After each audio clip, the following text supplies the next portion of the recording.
Fire and the Flood. War in the East. Sarengrave has been freed from the Druj. For the first time in centuries, it is not under the oppressive boot heel of the Buruk Tepel and their Het proxies.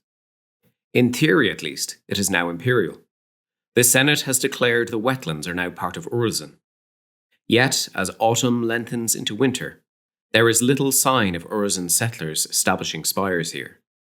Hardly a surprise, given it is still a battlefield, torn between multiple factions. Most of the Druj septs that once ruled here are scattered, their dominion shattered, but they have, by no means, quit the Sarengrave. The orcs of the Malam have shown the Empire, time and time again, how effectively they stay behind, to hide, to skulk, to strike when their enemies least expect it and exploit their vulnerabilities. So it is here, from Turan Flats to Bloodwater. There are bands of Druj gone to ground and ready to rise up whenever the Empire might show weakness. Then there is Thornfen, where the Marsh Lizard Sept still defiantly holds sway from the great fortress known as the Tower of the Skink. It will be a challenge to dislodge the Druj from the tower, and while they remain, the imperial claim to Sarengrave cannot help but be a fragile thing. For its part, the Empire barely controls Sarengrave. There is a Valorn at its heart, a lost Turuniel city wrapped in the fecundity and chaos of spring corruption that waits like a coiled spring. Contained only by an ancient ring of warding stones and the desperate ingenuity of the last Turuniel, any crack in that defensive perimeter could see the thing explode across Sarengrave with a ferocity that will utterly eclipse the situation in Theranin. There are rebels here as well, former orc slaves who've risen up against their masters, and smaller septs who have seized the opportunity to be free of Druj shackles. With the support of the Prince with 1,000 Faces, they have taken the Nessastak forest and lay claim to the rest of the territory as well. They will not bow to the Empire. They do not care what the Senate has said about Sarengrave. With the Druj still holding the Tower of the Skink, the loss of a single region would collapse the imperial grasp on the marshes and the forests. Thornfen, then, that immense citadel, that dreadful tower.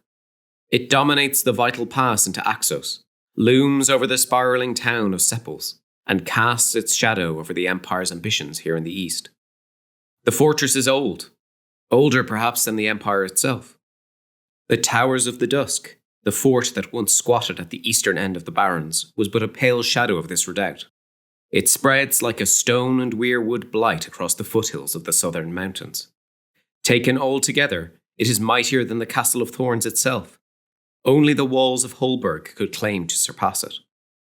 Capturing the Thornfen while the tower still stands, while it is in the hands of the Marsh Lizard Sept, will be challenging indeed. More so because of the battered armies of the Malam that have fled their disastrous attempt to invade Zenith to take refuge at the tower. Under shrouds of night magic, they have slipped through Imperial lines and made it to the uncertain safety of the tower. They will fight any and all comers, prepared to lose everything rather than accept defeat. For many of these orcs, this is their land, and they will do whatever it takes to prevent their enemies from claiming it. Whatever it takes. Of virtue and trust. 5 Imperial armies remain in Sarengrave to challenge the Tower of the Skink and claim Thornfen. The Boyars Hasta and the Golden Axe of Varushka fight alongside the Granite Pillar of Highguard, the Lions of Edelmar from Dawn and the unshackled Orcs of the Summer Storm. They must continue to battle under the hateful Druj miasma that hangs so heavy in the air, like a choking fog that captures every little glimmer of doubt or uncertainty and transforms it into fear and dread. Unlike the barely established miasma the Empire faced in places like Zenith, it has been here for centuries. It has sunk into the soil here, into the trees, perhaps into the people themselves. It is a constant battle for every soldier to push through the dark feelings that cluster around them, seeking to sap their will, whispering that they cannot win here, that they should flee or submit to the Druj. Yet this hopeless magic is not the only power at work here in the Sarengrave as autumn fades. Every drop of water in the marshes, in the rivers and the lakes, in the water skins of the soldiers, in the dew that comes with the morning. Every drop shivers with the magic of spring. The rivers of life have been roused in Sarengrave, and grant their potent healing energies to all who are injured in the fighting. Everyone, orc and human, imperial and rebel, and druge alike. And if this magic tightens the spring of the Valorn another notch, it will barely make a difference. Sarengrave has been under the rivers of life and death so many times. What can one more season matter?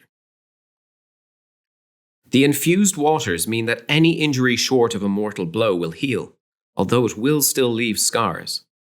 The Imperial strategy, for the most part, seems intended to take advantage of the rivers. There are no furious frontal assaults here to try and overwhelm the defenders with numbers. Varushka measures risk and reward carefully as it moves through the Sarengrave, sacrificing speed for surety. Highguard looks first and foremost to ensure that no highborn lives are thrown away needlessly. The granite pillar measures carefully the cost of each engagement, weighing out each drop of blood against the ultimate goal. To break the hold of the Druge, to free those under its iron yoke, to bring down the Tower of the Skink. The Summer Storm are an exception to the general tenor of the Imperial strategy. They eschew care and throw themselves against the defenders of the Malum, seeming to relish every opportunity to cut them down. Their tactics are less concerned with claiming the Thornfen than they are with slaughtering as many Druge as they can. They will make sure that fallen enemies do not live to benefit from the healing waters, cutting a bloody wound through their foes. They pay a price in their own blood, of course, but most pay it willingly. In the end, though, the butcher's bill falls short of what it might have been, even with the spring magic. Beside the orcs fight the guardian knights of the Lions of Adelmar. Proud, resplendent, despite the mud and the weariness that comes with battling beneath the miasma. They stand ready to serve as glorious shields between their allies and harm. Even as they advance, they place a barrier between the Druge and the other Imperial armies that turn back barbed spear and arrow alike. Together with the Summer Storm, the Dawnish incur the particular hatred of the Marsh Lizard Sept, a symbol of Imperial temerity to come to their place, to take their land. Echoes of magic. 3 of the armies are enchanted with the clarity of the master strategist, using day magic to coordinate their movements and identify weaknesses in the enemy defenses. The Summer Storm and the Golden Axe, however, are instead accompanied by cohorts of the Knights of Glory drawn from the Summer Realm. The warriors of Eleonaris embrace the fight against the Druge. As far as the sovereigns of the Summer Realm are concerned, the Malum is a den of vermin. Indeed, the Lady of Penance has sent 2 of her favourite captains to fight in Thornfen, and they bring their households with them. To the Summer Storm comes Mermastis, whose deeds are legend in the Summer Realm, and so she requires no courtly honorific. Stag-horned, taller than the tallest orc, this spearmaster is as relentless as those she fights alongside. She and her spear dancers offer a stark contrast to the unshackled soldiers, clad as they are in emerald and ruby scale armour. They urge the Imperial orcs to strike mercilessly against their foe, inspiring them to greater and greater deeds of martial prowess against the loathsome Druge, singing unfamiliar songs of the thrill of pounding blood and the defeat of the unworthy. For some orcs, the experience of battling with Mermastis' warband rouses memories not their own, memories of distant ancestors who fought with the spear dancers in the past. Meanwhile, Sir Gaspar leads the proud Schlachta of their domain to fight alongside the Golden Axe. In crimson plate, wrapped in a cloak made from the head and skin of an immense white bear, Gaspar has an undeniable presence and a very different attitude to many of the other more elfin knights that Varushkans have fought alongside in the past.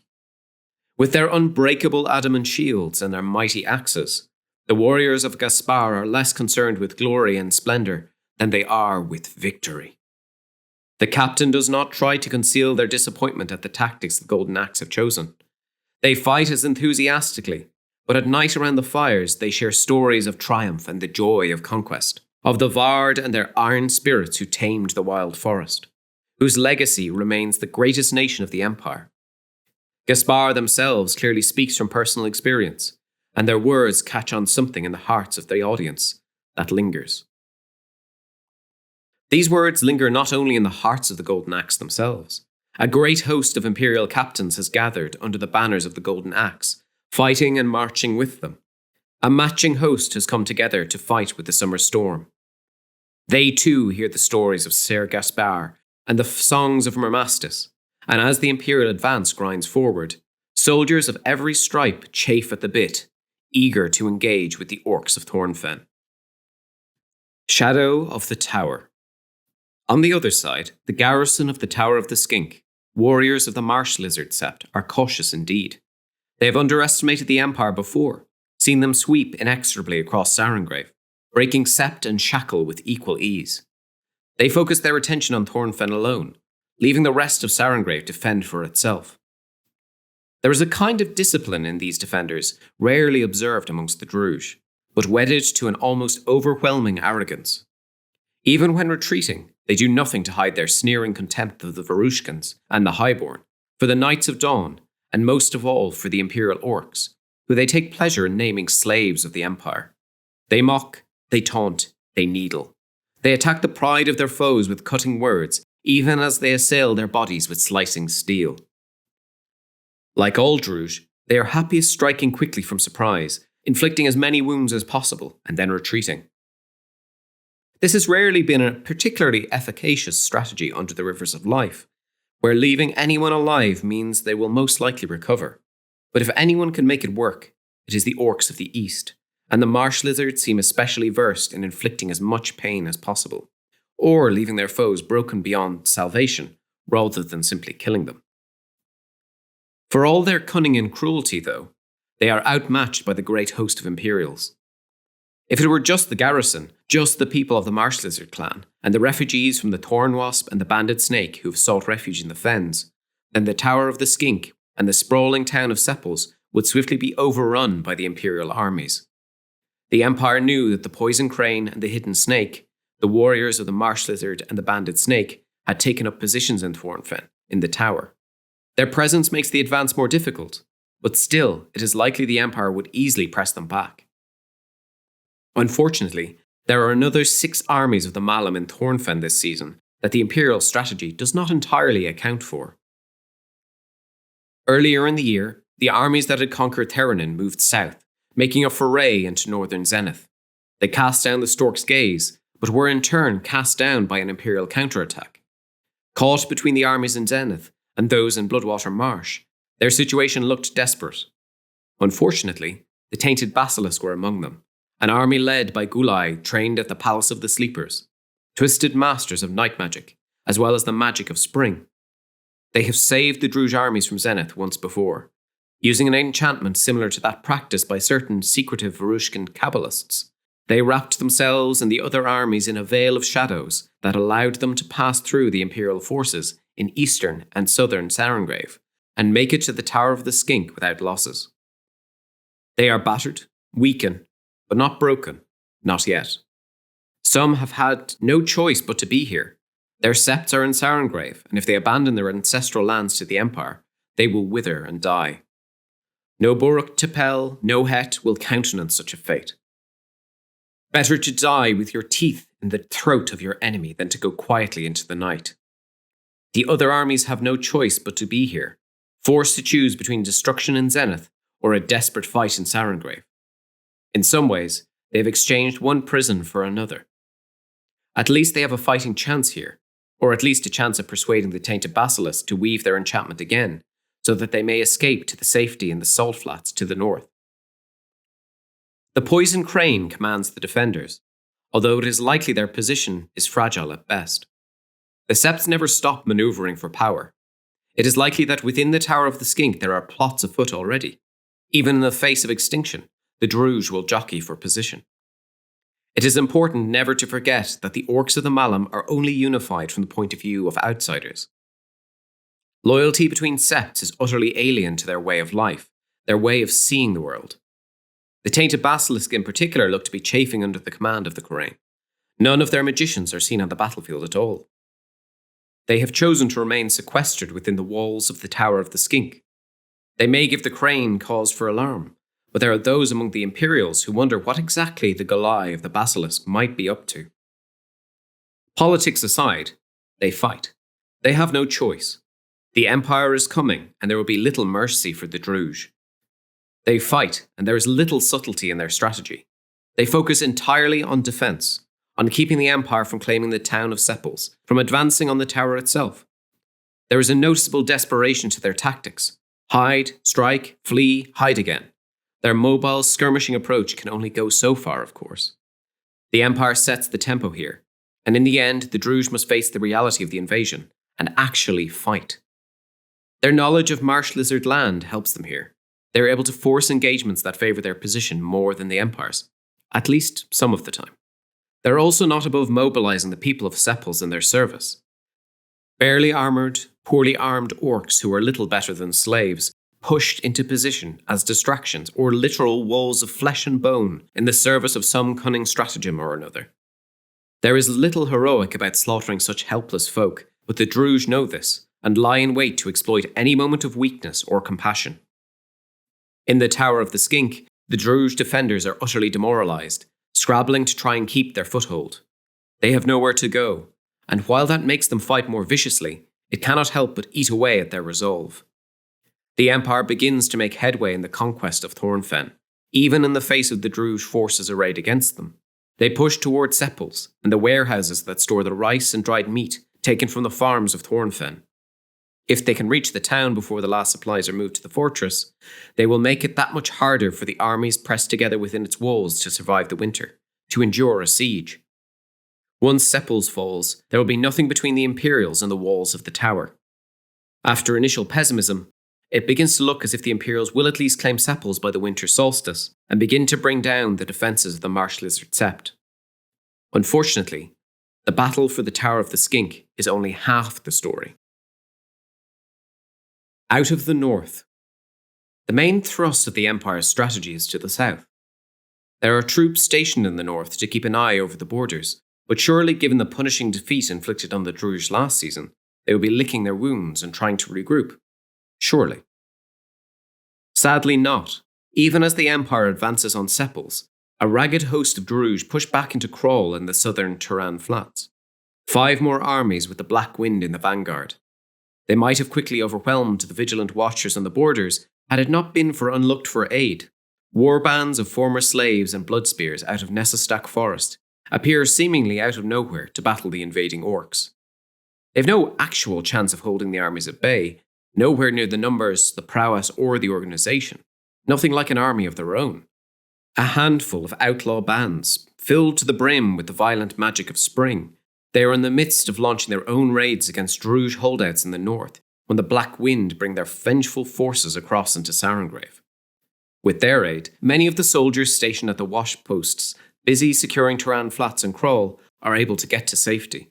They report that the rebels aren't precisely friendly, but it seems they hate the Druj much, much more than they distrust the Empire.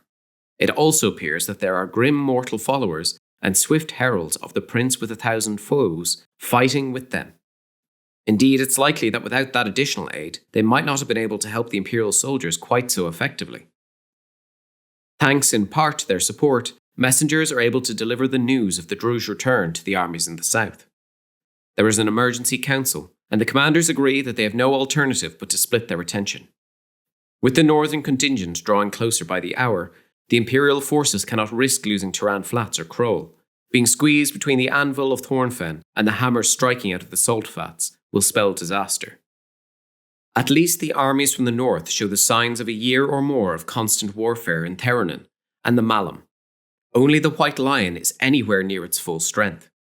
Like bullies everywhere, the Druj are cocky and cruel when they have the advantage, but retreat almost immediately in the face of a concerted defence. The Granite Pillar turn their attention to the north with commendable highborn discipline.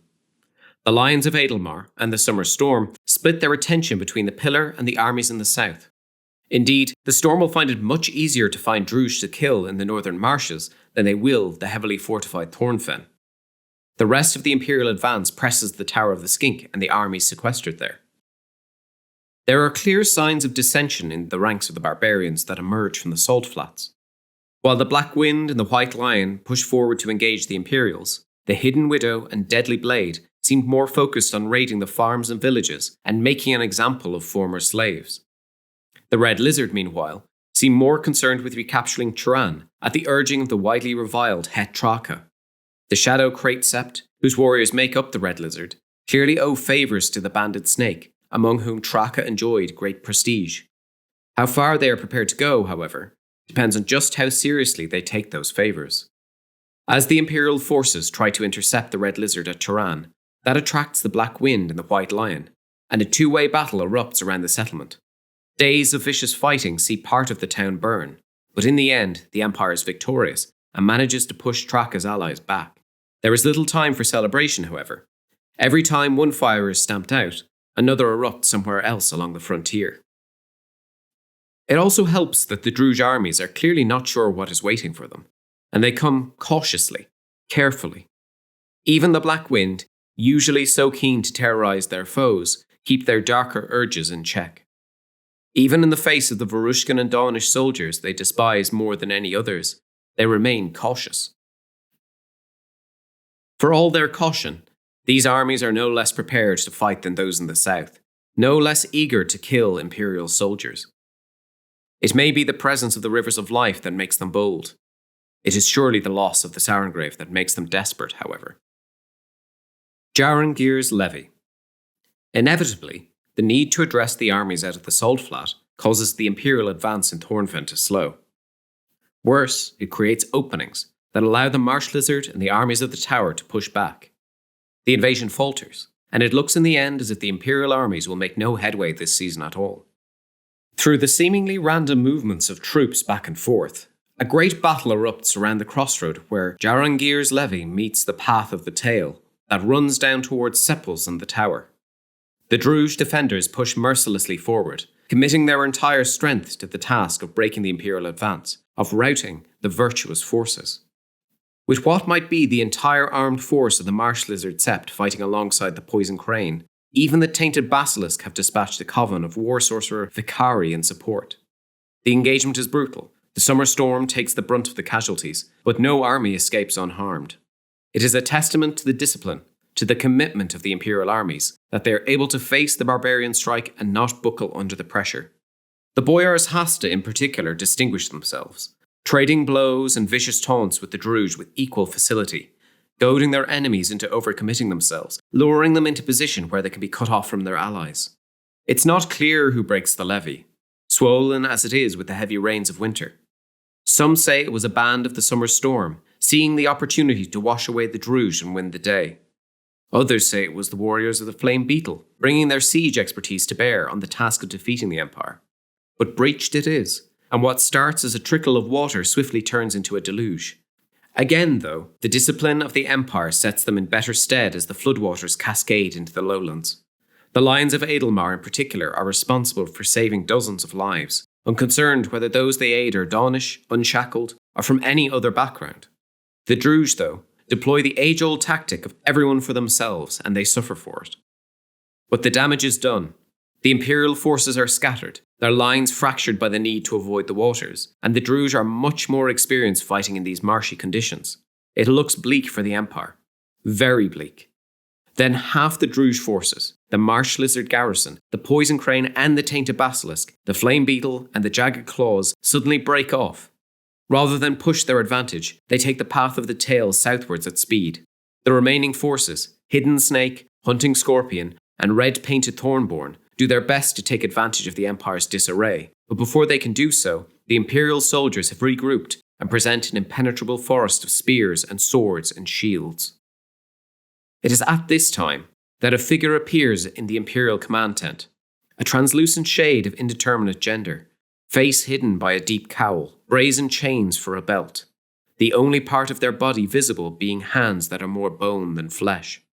It leaves no tracks on the sodden ground, as it delivers a message in a whispering voice that nonetheless is heard by everyone in the vicinity.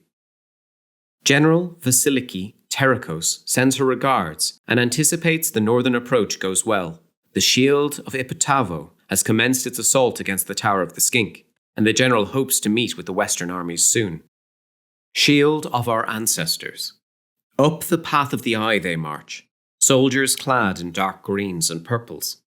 They have siege engines, and they approach the southern gates of the Tower of the Skink with grim resolve. This is the shield of Ipatavo, the soldiers who watch the gates of Axos. They have been waiting for this opportunity for quite some time and plan to make the most of it. Many years ago, Imperial mercenaries helped the Shield of Ipatavo drive the Druj out of Axos, back to the Tower of the Skink. They helped break a siege no less terrible, it is said, than the one Hallberg once endured. This past aid has not been forgotten, and now the Axo come as allies in this battle against their old foe. This is not an army that is battle-weary as the Imperial armies are, and they are veterans at facing the incursions of the Malum. Perhaps unique among the folk of Axos, the people of Ipatavo know what the Druj are, and the threat they represent. Most of the soldiers are of the Agama class. They are dressed in dark, neatly cut leathers, almost all equipped with the crescent shield and the long, thin sword favoured by these heavy skirmishers. In their vanguard, they deploy a battalion of the undying Tavos Ageli, masked in porcelain, silent, almost impossible to harm, much less kill. The body of the army is supported by sable-robed necromantia, some of whom are said to come not from Ipatavo, but scholarly makeup, their services purchased for some unknown price. Not that Ipatavo is without magicians of its own, but among the citadels, the practitioners of makeup are recognized as true masters of the art of death and the spirit. The Tavos Ageli are not the only undying allies the Axo have brought. At dusk and dawn, other figures wander amongst the living. Wispy shapes, translucent in the first and last rays of the sun, in burial shroud and tattered robe and ceremonial armour.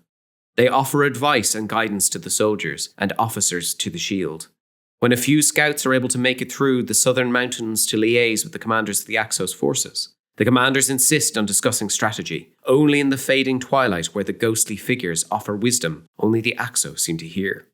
These spirits are apparently veterans themselves, soldiers and officers from every major engagement with the Druj going back centuries. In the end, one Axo captain remarks, "There are only so many trials that the Creator can set before you. There are few battles that have never been fought before." The ghostly figures also bear messages throughout the ranks of the shield. They are a membrane of spectral intellect that helps to reinforce in every soldier an intimate awareness of their role within the army and the needs of the army as a whole. These phantoms are the bonds of understanding that binds the part to the whole. While they approach the tower from the other side to their Imperial counterparts, with the aid of the symphony of the Wraith's guidance, they match the balanced approach of the Empire's forces. According to the scouts who get a good look at the Shield of Ipatavo, the army practically fills the southern pass. They have established camps, erected palisades, from which they press the southern approach of the tower. The gates and the walls are strong, but they have not been tested in 100 years or more. Not that the captains of the Granite Pillar and the Boyars Hasta always appreciate the spectres of the dead appearing in their chambers at sunrise or sunset to deliver messages and take them back to the descendants to the south. Many bear the marks of the wounds that slew them, and they bring with them an unmistakable, discomforting chill aura of the grave. The magisters and Varushkin wizards, who are in a position to examine these translucent messengers, say that they are in some fashion bound by the magic that enchants the army. Without examining the Shield of Ipatavo directly, they can only speculate, but it is a matter of some debate as to what exactly these ghostly advisors are and whether they serve willingly or as slaves. They are chained with autumn magic that binds them to serve the captains of the Shield of Ipatavo. Arcane theory suggests that whatever the enchantment is, however it works precisely, it has been crafted not just through axonecromantia, but with the aid of an Eternal of the Iron Labyrinth. They cannot venture a guess as who might have offered their aid here, to bind such shadows on such a scale. If they are truly ghosts, as the Axo claim, perhaps they would have chosen to travel with the armies when they were alive. But in death, there is not even a shadow of that choice. Seasons end. With the Tower of the Skink squeezed in a vice between Axos and Empire, the fighting in Sarangrave shifts again. The battle at Jarangir's Levy is indecisive, and marks the high waterline of where the Empire's advance stops. At the same time, it marks a splintering of the Druj defences. That means they cannot push the invading armies back further. In the north, the Empire's soldiers and their allies face the attack out of the Salt Flats, absorb it, turn it back. After the fight at Choran, the Druj are forced back again, and eventually have no choice but to retreat out of Sarengrave once more. In the end, the Empire proves victorious. The deciding factor is less strength of numbers, although that plays a part, but a triumph of discipline, virtue, and trust. Even in the face of the miasma, even fighting everything the Malam can throw at them, the Empire stands stalwart. Every nation is represented, if not in the form of armies, then in the legions of soldiers that have come to fight with them. They have fought and fought hard. They are tired, muddied, and bloodied, yet they fight with something akin to righteousness against the scourge of the Druj. There are few grey areas here. The question of liberation and conquest is one that can wait for another day. The rulers of the Malam have shown time and time again that they are possessed of monstrous cruelty, of an urge to dominate unmatched anywhere else. They are the closest thing the Empires face to true wickedness, the antithesis of virtue. The Imperial fighters know that their people are behind them, at least for the time being. Perhaps even more importantly, they know they are united in their goals. The orcs of the Malam, by contrast, only know fear, a powerful weapon when it is in your own hand, on the hilt, but all too easily does it twist and slip and end up cutting your own flesh. The Druj cannot trust one another, even in this extremis. They cannot conceive of mercy. As the Empire continues to fight, the choices for the barbarians of the East are becoming narrower and narrower. In the end, despite the rivers of life and the valiant actions of the Lions of Edelmar, the Empire and their allies lose some 2,500 troops in Sarengrave. The Druj likely lose around the same between their armies and the garrison of the Tower of the Skink. The fortification is weakened, but it stands strong. The Empire has made inroads into Thornfen, but further progress is likely to be challenging in the face of the Druj defenders, especially given they have nowhere to go. After all, the only thing crueler than a Druj warrior is a Druj warrior with nowhere left to hide. Game information. The Empire is 3/10 of the way towards capturing Thornfen. The Druj armies attacking from the north have been forced back into the salt flats of Sanath. The Shield of Ipatavo support the Empire from the southern side of the Tower of the Skink. The independent rebels, the former slaves and free septs, continue to harry the Druj. Imperial forces have achieved a dual victory. They have pushed forward into Thornfen and are 3/10 of the way towards claiming the region. They have also managed to prevent the attacking Druj force from out of the salt flats re-establishing any control over the northern Sarengrave. The northern armies have been pushed back into the salt flats, but a major force of Druj remains trapped in Thornfen, defending the region alongside the Tower of the Skink fortification. The Shield of Ipatavo, out of Axos, support the Empire's attack, focusing their efforts on the tower and its garrison. The magic employed by both sides has allowed them to effectively coordinate their strategies against the Druj. The rebellious orcs of the Nessastak forest offer some assistance to the Imperial forces, but mostly in terms of offering warnings and helpful individual groups avoid the northern Druj. They have committed themselves to hunting and killing the left-behind barbarians. They protect their own borders, and beyond a mutual interest in resisting the attack out of the salt flats, have not reached out to any Imperial armies. An assessment of their strength suggests it is in the order of a half dozen or so military units, nothing approaching an army, but they have the support of Irahara, himself barely a friend of the Empire, and aid from Imperial citizens who support their cause. The new fortification rules come into effect at the start of the winter solstice, which have implications for further fighting in Thornfen. This season has seen the bastion take some damage, and the garrison be somewhat depleted, but the presence of so many armies in Sarengrave has meant that the impact on the Tower of the Skink has been comparatively minor. Our rules team is currently putting together a short update as to how the transition to the new fortification rules will affect existing campaigns, which we anticipate being presented shortly. We're asking people to hold off on queries until this goes up. While the territory of Sarengrave has been granted to Urizen by the Senate, it is still an active war zone. At the moment, only a handful of prominent Urizen citizens have set up new spires in the lowland marshes and forests. The civil service has also struggled to do more than make a surface assessment of the territory, thanks to the ongoing fighting and the fact that there are still miasma pillars and Druj guerrillas even in areas the Empire nominally controls. More information about the situation in the Sarengrave, with reference to the rebels and its role as a New Urzen territory, will be included in the Winds of Fortune nearer the event. Participation, Mermastus and the Storm Song. Soldiers who fought alongside the Summer Storm may experience a magic boon. Mermastus is one of the champions of Eleonaris, and she and her spear dancers have fought alongside the Summer Storm. This season, the Storm has committed itself to hunting down the Druj and cutting them down. While many of the knights of Eleonaris' court are interested in glorious pageantry, Mermastus is a very old herald who more exemplifies the resonance of wrath. She does not encourage thoughtless bloodthirst, but rather that fierce joy that comes from triumphing over a foe by might of arms and cleverness. Any character whose military unit supported the Summer Storm this season may choose to have embraced the experience of battling alongside Mermastus and her warband. If they do, they receive a particular boon. If you possess the hero skill, you may choose to increase your number of hero points by 1 until the end of the winter solstice. If you do not have the hero skill, you gain an additional temporary hero point, which, once spent, is permanently gone.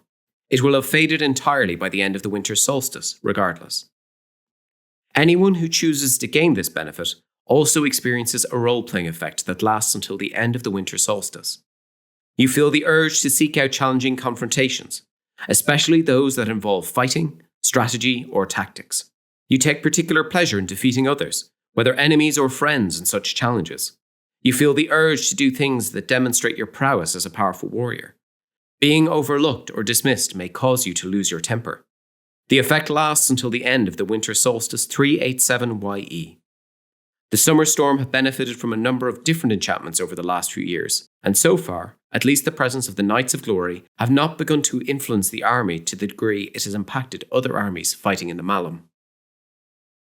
Participation, Gaspar and the Axe of Victory. Soldiers in the Golden Axe are becoming more attuned to the Summer Realm. The Golden Axe continues to be unable to use the Give Ground or Cautious Advance orders. There is an opportunity for the General of the Golden Axe to change the quality of their army with the aid of Eleonaris' knights. This season, Eleonaris dispatched the stoic Ser Gaspar to lead their heavily armoured forces into battle alongside the Golden Axe. While there have been a great many military captains fighting alongside the Golden Axe, the strategies they chose to employ this season have not resonated especially well with the Knights of Glory. They have told tales around the fire and fought as they always do, but there's been less passionate fervour for them to inspire. Indeed, it does not seem entirely in the character of Ser Gaspar or his Summer Schlockta to inspire individual soldiers in battle in the way some of the other Knights of Eleonaris do. Rather, the Herald and their soldiers have focused on the Golden Axe army itself. Last season, the increased impact of the Knights of Glory enchantment was made apparent. As happened in the reign of Empress Brannon, repeated exposure to the glorious Knights of the Summer Realm is having an unlooked-for effect on Imperial soldiers. The excitement of fighting in the Malum is starting to affect the Empire's loyal warriors, possibly because of the oppressive aura of fear coupled with the feeling of pride and strength exposure to the Heralds of the Fields of Glory brings, but also because the Knights of Glory are so effective at inspiring those who fight alongside them to pursue glory and heroism over mere victory or survival. The Golden Axe was one of the armies already affected by this growing attunement with aspects of the Summer Realm. They continue to be unable to take the cautious advance or give out ground orders.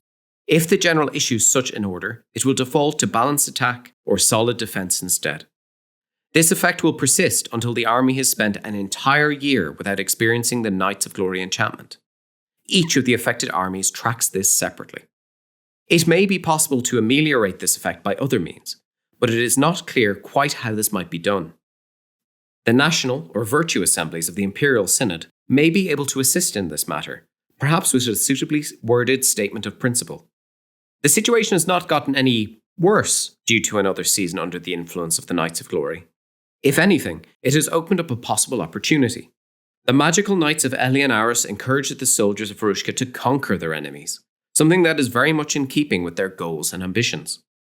If the army is again enchanted with Knights of Glory at the winter solstice, and the general issues an overwhelming assault, heroic stand, grinding advance, or take their land order against the Druj in the Malum, the knights will help enthuse the Varushkins even more.